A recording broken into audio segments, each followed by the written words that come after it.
Welcome to a very special edition of Beyond the Wrench. I am live and recording from the Milwaukee Pipeline event. It's been absolutely mind-blowing how cool this thing is. It is really, really neat.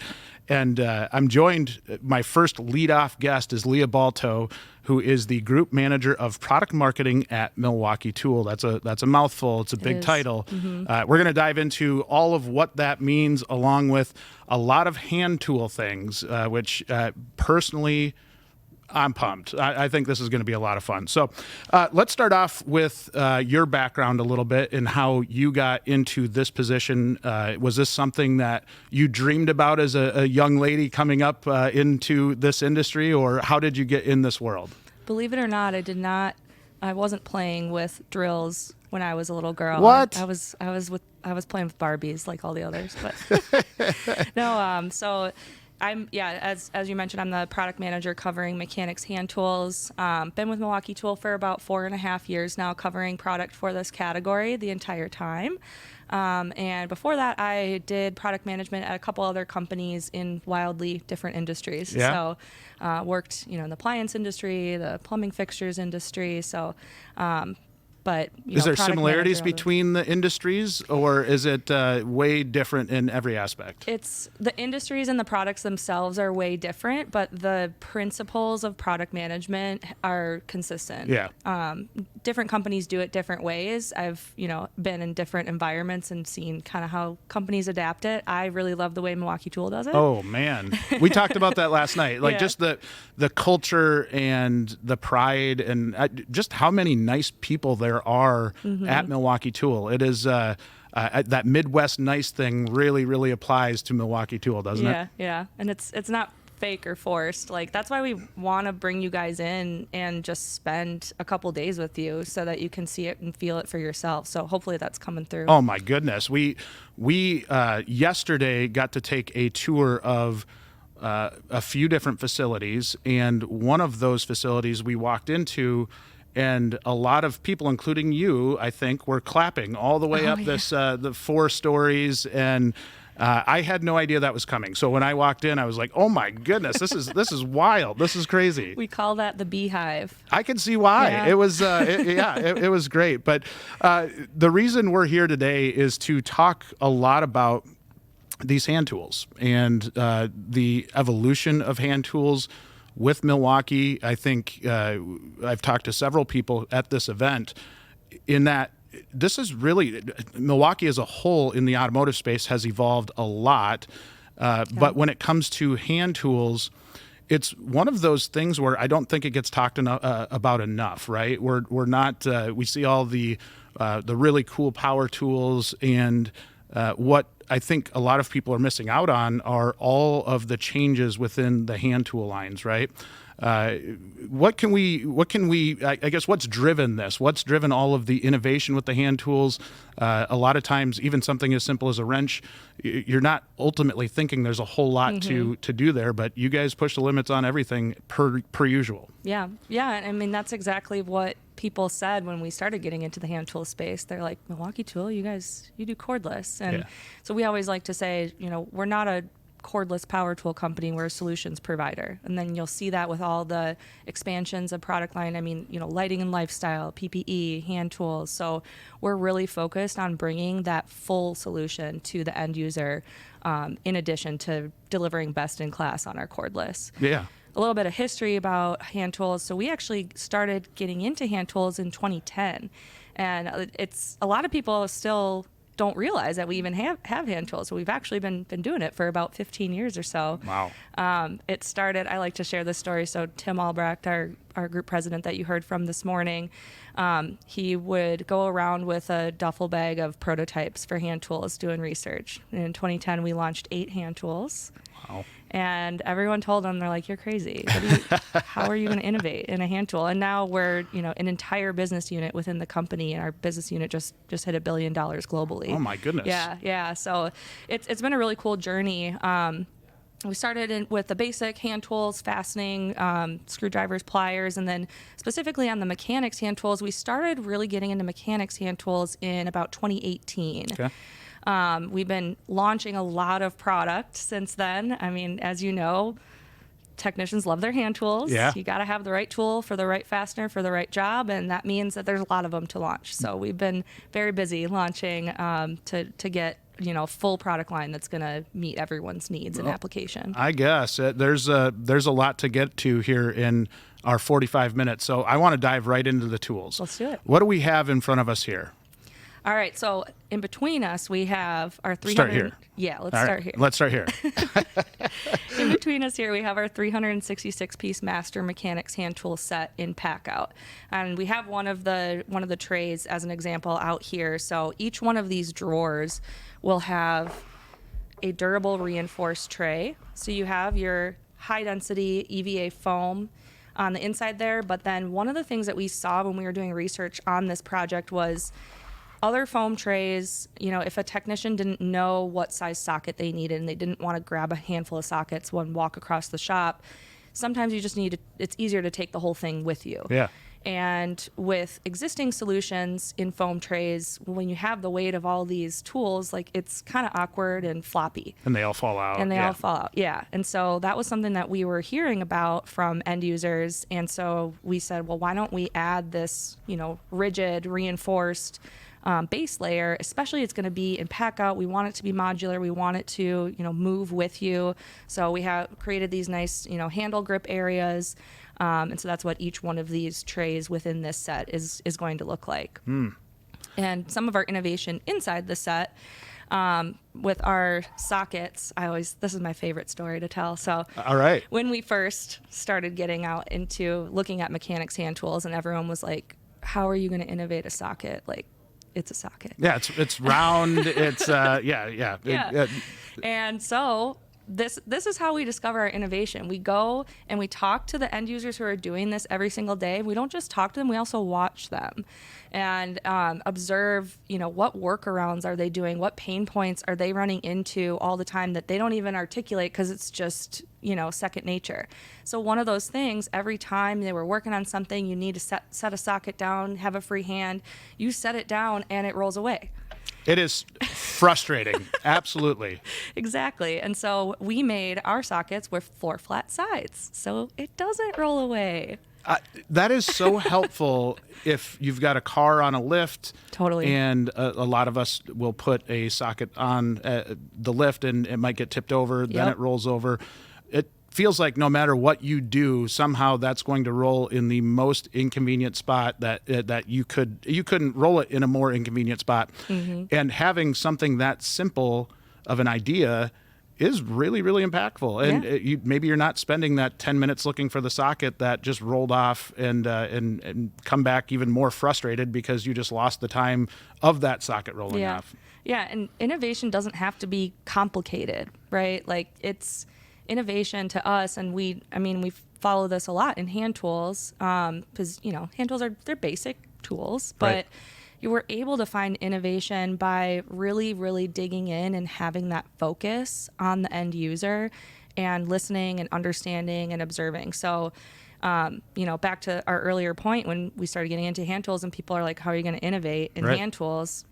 You just got to look for it. Like there's opportunities there. You got to talk to people and watch their workflow. So yeah, the anti-roll properties of the four flat sides are really cool. Another cool thing that a lot of the techs really, really love actually is you can get a wrench on the flats of these. I like that. You don't have room to add that ratchet head. You can come in from the top or the side. So that's a really nice benefit as well. All really helpful things. Is it just 6-point or you have the 12-point sockets as well? We do, all right. Yeah. So that's one of the new products that we're talking about today.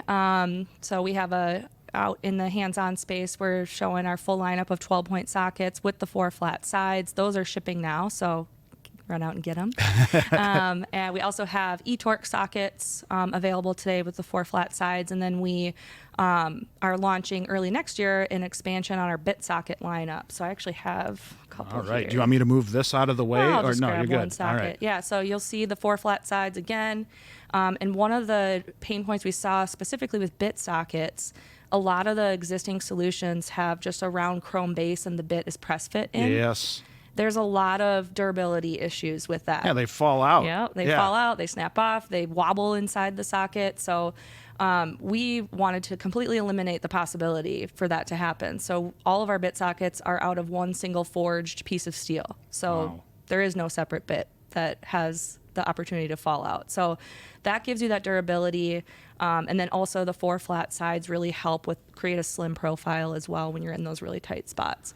So we have bit sockets today in Torx and hex. That's what you see here in the set. We are early next year, we are launching into additional lengths. So we have long reach, we have ball end hex, and we have low profile. Also expanding into triple square and safety Torx as well. With the Torx bits, have you noticed anything with strength in this particular area, the Torx bit itself? What do you mean? Maybe twisting or anything like that? Yeah. So you're gonna, these bits are going to fail if you use them improperly. And, So you will see sometimes, like, if someone puts the chrome bit socket on an impact wrench, which you're not supposed to do. You're not supposed to do that. You could see some twisting and maybe even snapping at the tip where it's seated inside the fastener. But just in general, they look stronger than a typical Torx bit. I mean, it just the construction of it is so much better. Yeah, we're using S2 steel for the whole socket. So that's a big reason why the competitor solutions are 2-piece, because you want a high hardness S2 steel on the bit, but then on the drive end where the ratchet goes, you need it to be have a little more ductility, because that's the repeated use of the ratchet. Okay. So that's why a lot of solutions are 2-piece. We actually have a unique heat treating method where we are able to treat the steel differently on the tip and on the drive end, so that you have the best of both worlds. You have that high hardness and durability on the tip, but then you have the ductility for long-lasting life cycle on the drive end. I am very, very impressed with this set in general. It just looks like a better version of what's been around for forever, right? Yeah. For decades. Since I was a little kid, I remember having a Torx bit that the tip would just fall out. Mm-hmm. It's very inconvenient. It's very frustrating. This is really, really nice. Yeah, we're really, really excited, and just having it work with our pack out system too opens so many doors. Yeah. I mean, you'll see outside in the pack out van, there's so many different solutions, so many things you can do, especially with the launch of Rack. So we're really excited to be able to marry those two innovations and make this a really modular and versatile kit for someone. Yeah. So what we've heard from a lot of technicians are, hey, this can be my workstation. I can just wheel this around from bay to bay. Which is way easier. Yeah, than walking back and forth. And when we were dialing in the mix of the 366 tools in this set, we did a lot of research with users on, like, what are the common sizes that you're using, common types of hand tools. We know we're not going to meet every single need, every specialty tool, but what will get you 90% of the jobs done. So that's how we landed at the mix that's in here. Also looking at a lot of tech school required tool lists too. So I think Thank you for doing that. Yeah. And that's an opportunity that we're seeing with this kit as well, like, a starting apprentice set.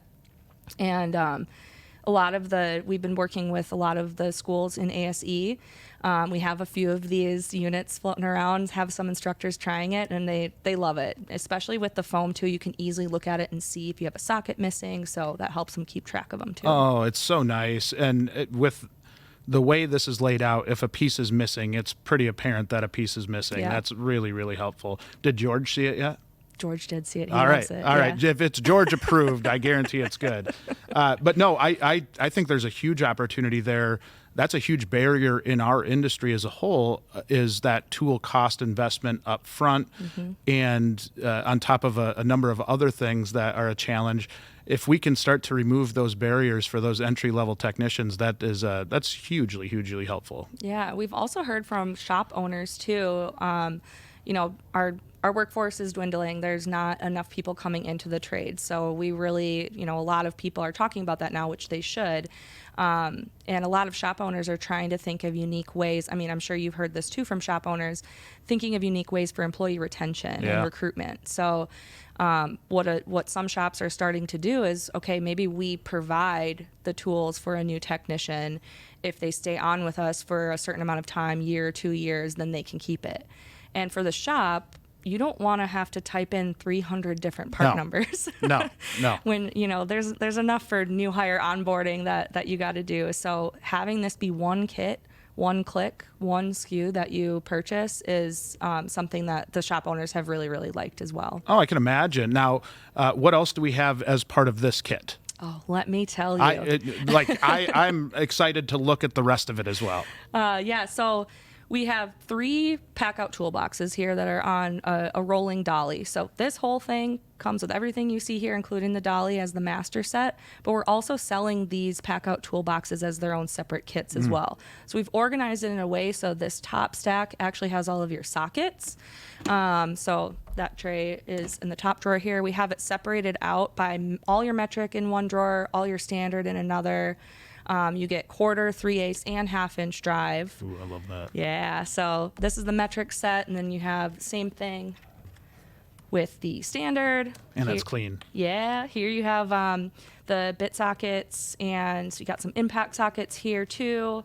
Hey, cool thing about impact sockets. I have those. Can you tell what size this is? I love that. I absolutely love that. And even if it gets a little dirty, you can still tell what the number is. Yeah. I mean, again, talking about innovation doesn't have to be complicated. When we were out in the field for impact sockets, we saw guys taking paint markers and rewriting the size. Yeah. So it's a couple extra manufacturing processes to do this. We hard stamp, remove the material, and then go back in and paint it.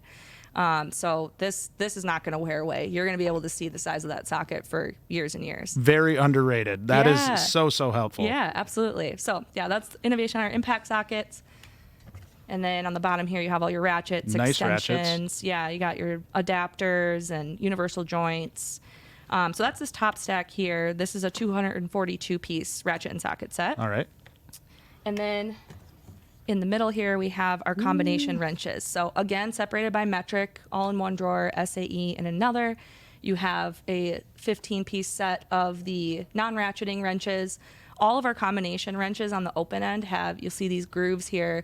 This is what we call our max bite open end grip. So it increases the contact with the fastener so that you're actually making contact on 4 of the flats, but you'll see the cutouts on the corner. We're not putting any of the load on the corner. So that helps you apply up to 25% more torque before you risk stripping the fastener. Yeah, not rounding it off, right? Or if you run into one that's already rounded off, that's what the side teeth are for, to help you kind of get that grip and get the job done. What I also love about this, just the feel of the wrench. You don't have the sharp points on the end. I once had an instructor tell me that he wouldn't use a specific brand of wrenches because it would cut the circulation in his fingers when he was pulling hard. Yeah. So it is ergonomically feels really, really good, natural, very thin. It's a nice piece. Yeah, and that was totally intentional as well. Going back to that user research, we heard the same thing from users.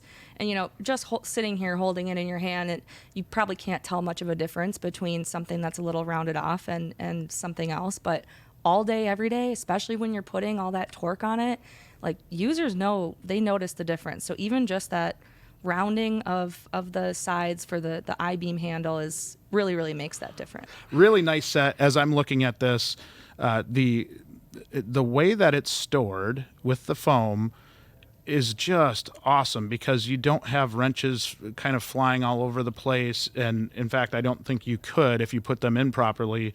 And honestly, I don't think you could shut the door on it if you didn't put them in properly. So that's really, really nice. And even I personally have some aftermarket kind of wrench organizers, and you'll still notice the rattling and the sliding back and forth. This you're not going to have that with. They might skip out. Yeah, and it's not because I threw it. It's because it actually just slipped while it was in the toolbox. Yeah, right? and especially mobile mechanics too. I mean, this thing's rattling around in the back of the truck. So yeah, that's a big pain point for those guys. So they really, really like the foam. Yeah. And you talked about the van with the whole pack out setup on it. I was able to kind of look through that before we had this conversation. Super impressive. And as mobile becomes bigger in the service business, I was talking to the guys in the van. I'm like, it just has to be significantly quieter when you're driving because everything's actually in a spot and staying in a spot, and it's actually got some cushion. Really nice setup. Yeah, you don't have to redo your setup after you arrive at the site. Yeah, absolutely. Oh, that's really cool. Yeah. That's really, really nice. You want to keep going? And see I want to what keep else going. All right, I want to see it all. So the top 2 drawers are the non-ratcheting wrenches. In these bottom 2 drawers, we have our ratcheting wrenches. And all of our ratcheting wrenches have 144 ratcheting positions. Nice. So you get 2.5 degrees of arc swing. We heard from users that, especially when you're down to a combination wrench, that's usually you've tried the power tool, you've tried the hand ratchet, and that's your last shot. Yeah. So we know that they're using those in really, really tight spaces. So having that low arc swing is really important. Well, and you're absolutely right, because I think normally when you're using something like this, you have like that much space, and it is irritating. So this is really nice. Yeah. I like that. Yeah. That's a nice setup. Yeah, so those are ratcheting wrenches, again, in metric and SAE. And then in the bottom stack here, we have just an assortment of your other hand tools that you'll need for your day-to-day. So picks, pliers, screwdrivers. We've got some dead blow hammers in there. Snap ring pliers, got an ink saw, a knife. So it's really is a one-stop shop for everything you need. It is. So if I were a shop and I were to buy this kit for, say, a new technician, what is the strategy for adding on to this then? If maybe they're starting to get more specialty tools and that they're needing some more space, easy to add on to something like this? Yeah, well, with it being part of the pack-out system, especially if you have pack-out rack or if you have shop storage plates on the wall, you'll be able to use the modular system. We don't want people to be stacking more on top of this thing. I think most shops would agree. They look at the top of toolboxes like, oh my goodness, get the stuff off of there. Yeah. Yeah, but we last year launched our toolbox attachments. So we have brackets that go on these supporting bars here, and then a bunch of different attachments that you can have on the side. So they have a really strong magnetic bar if you have like a large pry bar. Yes. We actually did the strength testing of that magnetic bar with our 42-inch pry bar, and she stays up there. Really? Yeah. So that's kind of nice because you can add to the side of it, and this kit can grow with you. And then if you want, an even more elaborate setup, that's where you have the shop storage and pack-out rack coming into play. The pack-out rack, I think that is going to change some stuff in the future. Absolutely. Just because it is with the modular type system. The storage in general, I know it's not a storage conversation, but as you look at the evolution of everything, it is it gives you a lot of confidence that you get that young technician in with a set like this, they can grow, and there's opportunities for them to stay organized as they move forward. Yeah. Technicians, have you checked out WrenchWay yet? It's a free online community for automotive and diesel professionals just like you.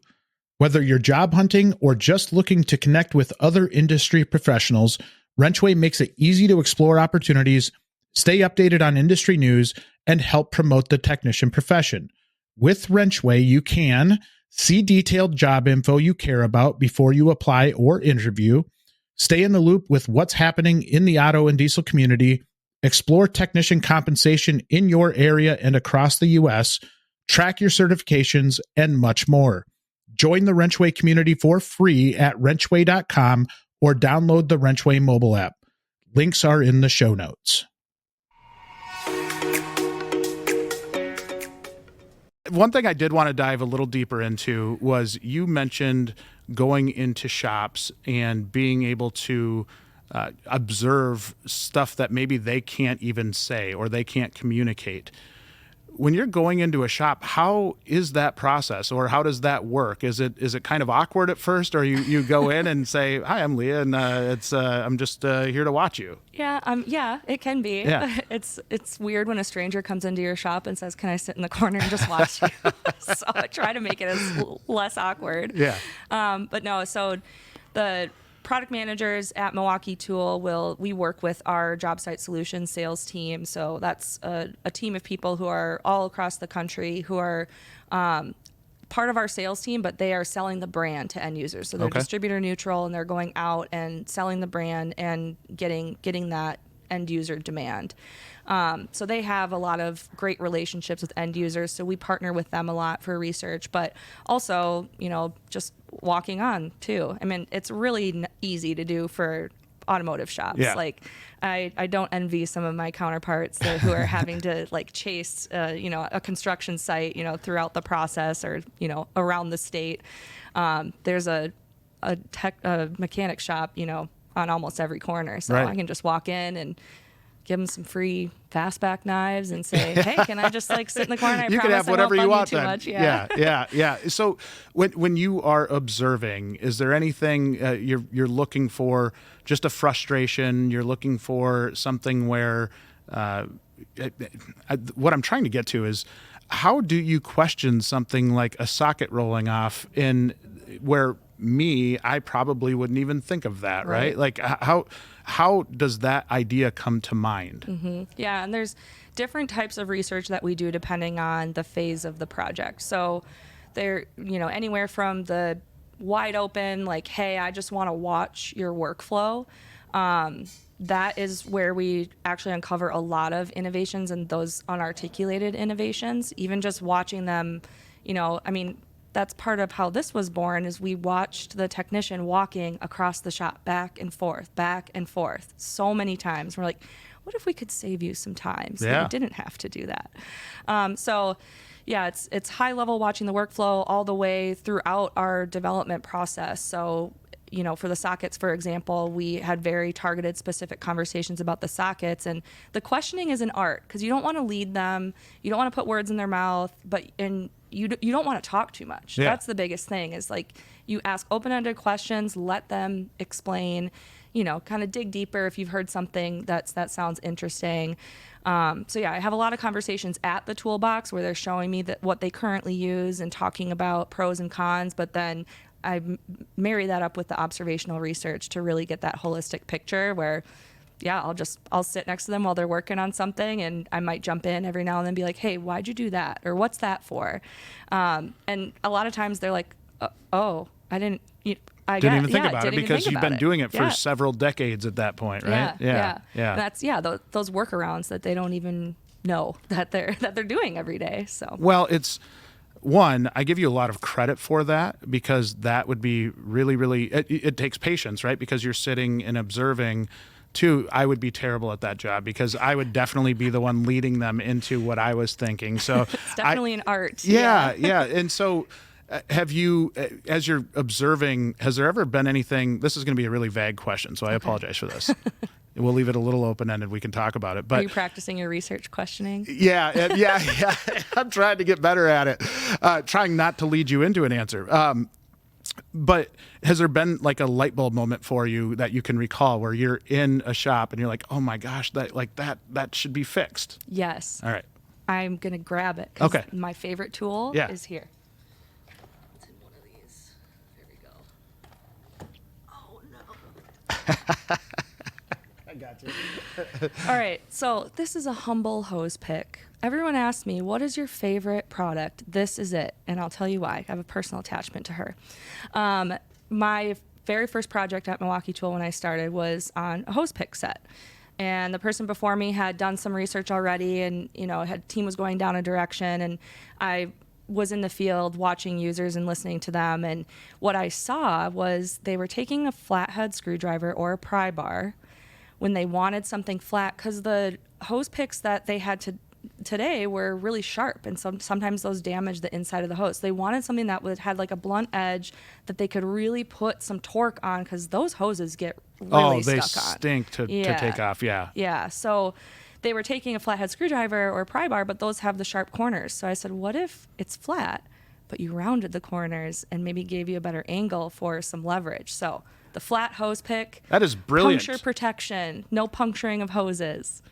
As I'm looking at this, I am recalling, I think it's like ripping a Band-Aid off of, how many times I tried to get a hose off and either poke the hose because you're using something sharp, but it was the only thing that would reach at that angle, or it never felt, even with a normal, you'd have a bigger pick, maybe with an angle that just never felt like you were in the right position, and it was really hard to put any pressure on.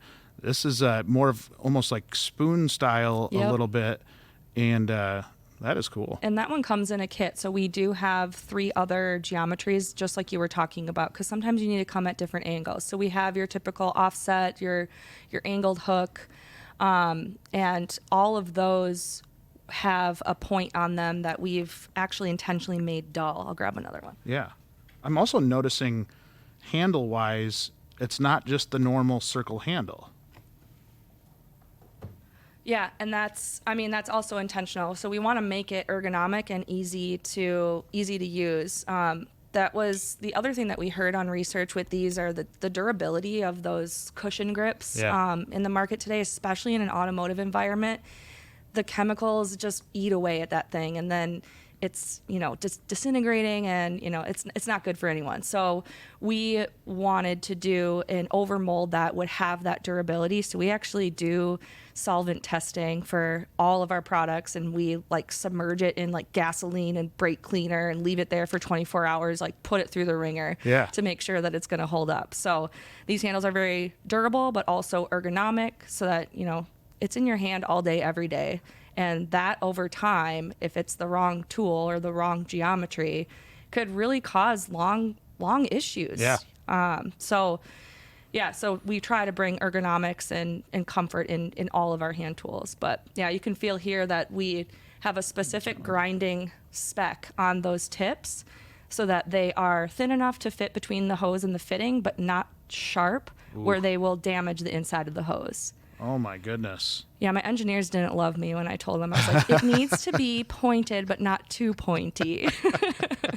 But we made it happen. Well, I can imagine, and as I'm looking at this tool right now, you can think of all of the different times that you're trying to get to that hose, that especially radiator hose, that might be right up against the radiator, or some of the hoses maybe on an intake where it's just really, really challenging. That angle seems really nice. And going back to the handle thing again, I actually get the sense that if you started using these pretty consistently, it would be really hard to go back to a round handle. Yeah, absolutely. The durability thing too is also seen through an all metal core. So this shank actually goes all the way through the handle to the base of the handle. So again, when you're really pulling on those, that was another thing we were seeing with existing solutions, is that you pull hard enough and then you got the handle in your hand, but the pick is still in the hose. Yes, I think we've all had that happen. And one thing that you mentioned there that I think I don't want to skip past, which is long-term health of a technician. Yeah. And that's something I've been pretty passionate about, because you see that 60-year-old technician out there that might, maybe their hands are really they've taken a beating, right? Yeah. And so every time we get a tool like this in a technician's hands, it's making the physical life of them better. Yeah, and absolutely. That's pretty impactful. That's some really, really big stuff. And I think for those young technicians that are out there listening to this, that's where the investment, the smart investment, is stuff that's going to save you. And I had a guy on the podcast once that talked about how he has his shop doing yoga to make them more flexible. Yeah. And I think the longer we go with this, the more I look at technicians like athletes, and you need to have the right tools to keep them in good working order, and really just healthy for their own personal lives for the long haul. Yeah, and it's something that a young technician starting out may not think about it because they're not seeing the negative effects of it, but you're going to see it. It's just going to come years later and hit you. So yeah, all you young techs out there, make sure you're taking care of your bodies and thinking about comfort and ergonomics, because you don't see it until, like you said, you have that 60-year-old technician who's just, their body is just broken. Yeah. Yeah, I did see a couple other things in the drawers, and we can talk about them. I am a huge fan of the needle nose pliers from Milwaukee. Okay, I am too. Yeah, they are all of them. They just, again, ergonomically feel really, really nice. Grip level is great. I personally have that set right there. And I love them. I want to talk to you about our long reach pliers. Yeah. So these we actually showed at Pipeline 2 years ago, I think. So they've been out in the market for a little while, but what we were seeing with the long reach is that you have your single joint pliers, but if you just open the handles a little bit, they're so wide and you can't get them anywhere, right. Especially in an engine bay, or you're trying to reach down like a spark plug socket hole. And if you're using that, it's probably not in a great spot in the first place. Yeah, exactly. So, and then you have your double jointed ones, which give you that access, but you lose a lot of the grip strength in that because it's now having to go from your hands through two joints to the tip of the pliers. So and this is something you'll hear a lot is we hear trade-offs where it's, hey, I got to pick between these two things that are at a direct trade-off with each other. If I could have the best of both worlds, that would be great. It's hard to think of combining things that haven't been combined before. That's why we have smart people that work at Milwaukee Tool. So this is a product of one of that. So you have a single joint plier, so you still maintain your grip strength, but the crossbar handles maintain your slim profile, and actually gets a slimmer profile the wider you open your jaw. Oh my. That is such a cool design. I had not seen these yet. Really? No. Oh, great. I'm glad we're talking about them. No, and as I think in my own collection, I have a long reach needle nose pliers, and it's very similar to what you were talking about, where you lose even kind of like the side to side. It's just the grip. Honestly, they were probably cheap ones I bought 20 years ago, but they still, like, looking at this, you're like, my goodness, this would make people's lives so much better. Yeah, because I mean, when you're using those, like you said, you're probably picking up a really thin washer. You need that grip strength at the very tip of the jaws to be able to grab that thing. Yeah. So that grip strength is really important.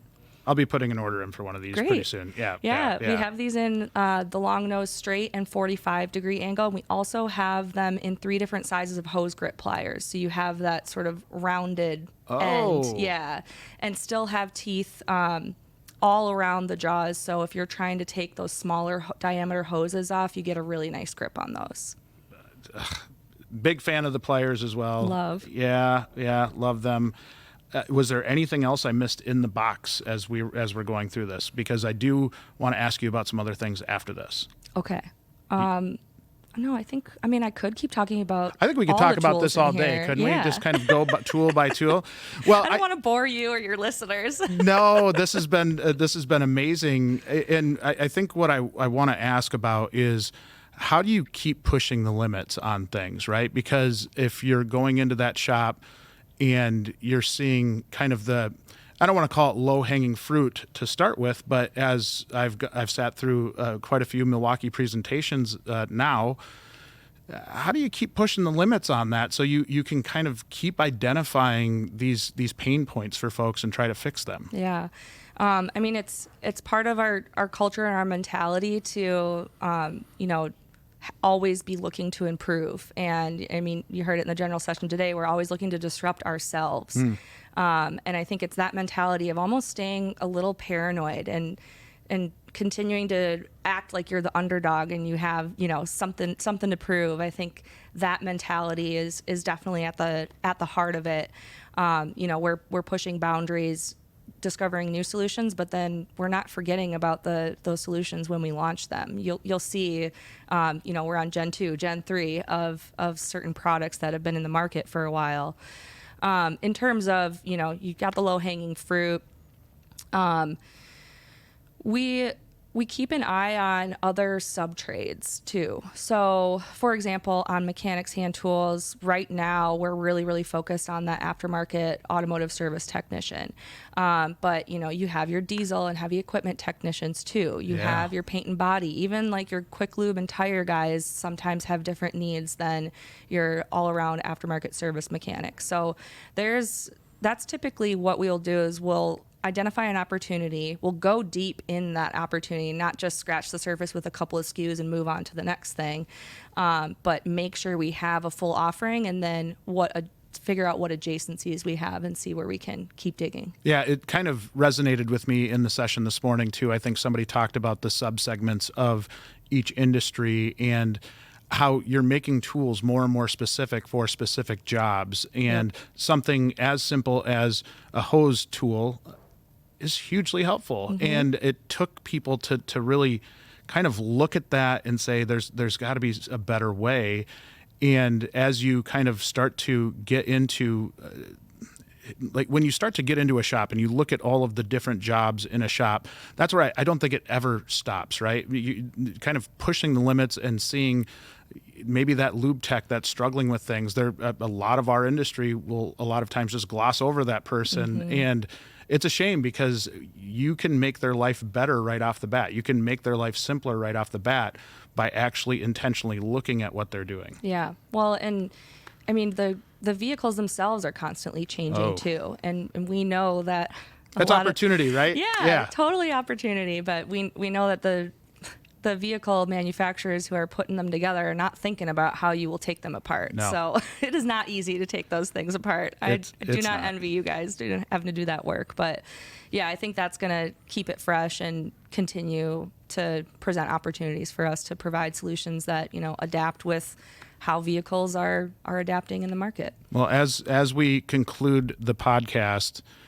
one thing I want to ask is how that helps you personally when you come in with that mentality of trying to push the limits all the time. I have to imagine that makes your day-to-day life a little bit more enjoyable. Oh, totally. It's such a privilege to be surrounded by inspiring people every day. It makes me want to be better.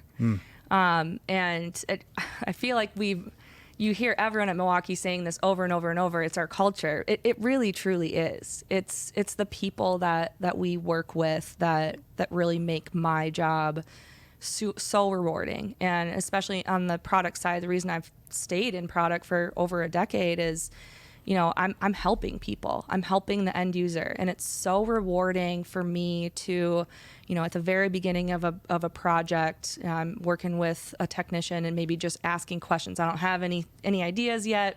I'm just trying to understand problems.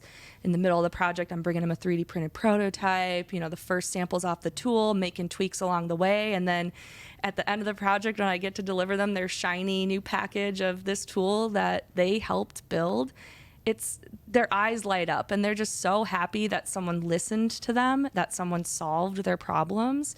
And I mean, if you're passionate about something, like you have opinions, you want someone to talk to who can actually make a difference. And so we're really, it's just really rewarding to feel like I'm helping people make their living, do their job, stay safe, and, stay healthy too. That couldn't have been a better way to end it. That is such a good point, and you feel that culture, you feel that innovation when somebody like me, an outsider, comes in, and it's just been an absolute pleasure to get to know you, get to know what you do, and now I can actually tell somebody if I see them using that tool, hey, I know the person that designed that. But thank you so much for joining us on the show. Thank you, Jay. I appreciate it. That wraps up another episode of Beyond the Wrench. If you liked this episode, please show your support by rating and following the podcast. You can also watch the video interviews on WrenchWay's YouTube channel. Speaking of WrenchWay, did you know Beyond the Wrench is managed and produced by the WrenchWay team? WrenchWay is an online community dedicated to promoting and improving automotive and diesel careers. We help technicians find the best shops to work at, and we also help auto, diesel, and CTE instructors get more support from local industry. You can learn more by visiting wrenchway.com.